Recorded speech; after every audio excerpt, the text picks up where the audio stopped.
Hi, I'm Ariel Fraser with Akasha Counseling, and welcome to the Counselor Chronicles. Today we have with us Ari Hoffman. Thank you so much for being with us. Thank you for having me. Ari, why don't you tell us the name of your practice and who you work with?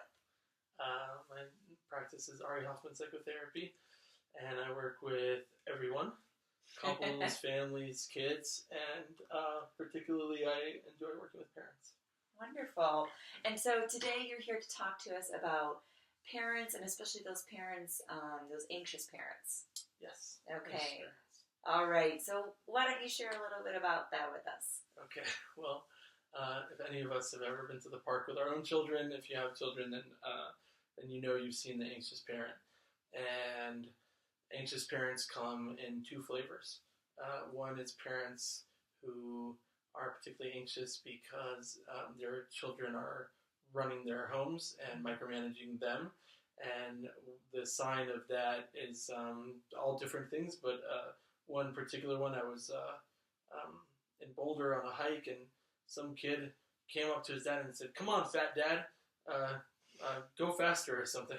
Wow. So I think that's a good example of that. And on the other end of the spectrum are parents who are very anxious because they are micromanaging their children.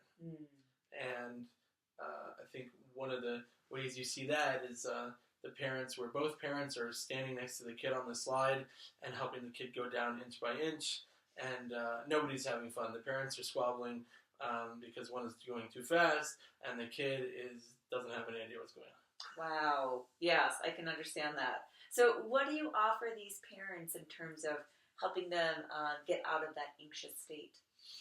Well, what I offer parents is more balance in their parenting.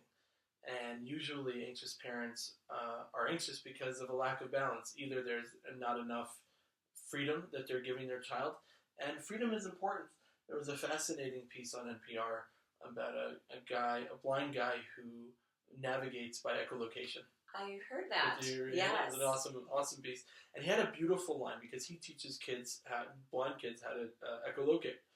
And he said, if a blind kid runs into a bar, it's a bummer.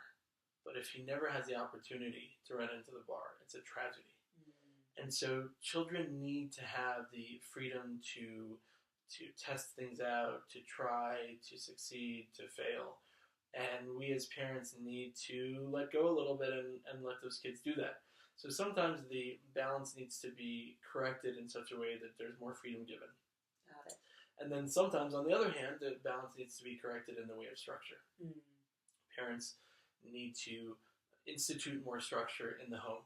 And there are a number of different ways of doing that. It's one of the things that I've recommended a few times, which seems to be functional and effective, is even that the child is not allowed to sit in the seats of the parents at the kitchen or dining room table. And if they do, they have to ask permission, so that the structure of the family is reinstated. Children know their place, and parents know their place.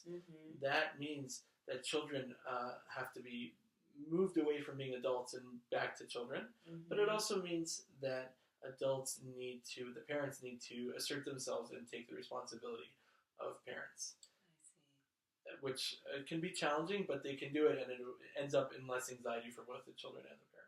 Yeah, one of the things you mentioned was that when it seems that the child's in charge, that also creates anxiety for the child, which I thought was really interesting. Yeah, exactly.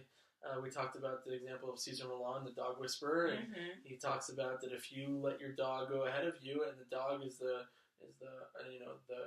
front bodyguard, then the dog will have more anxiety, and the same is totally true with kids.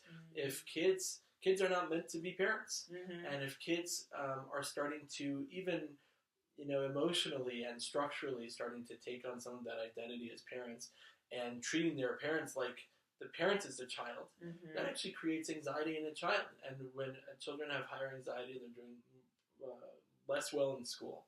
They are often having less friends. They're not able to engage properly with their friends. They're not able to play properly, that's the job of a child. The job of a child is to play and learn and explore. And they can't do that if they're running the house. Right.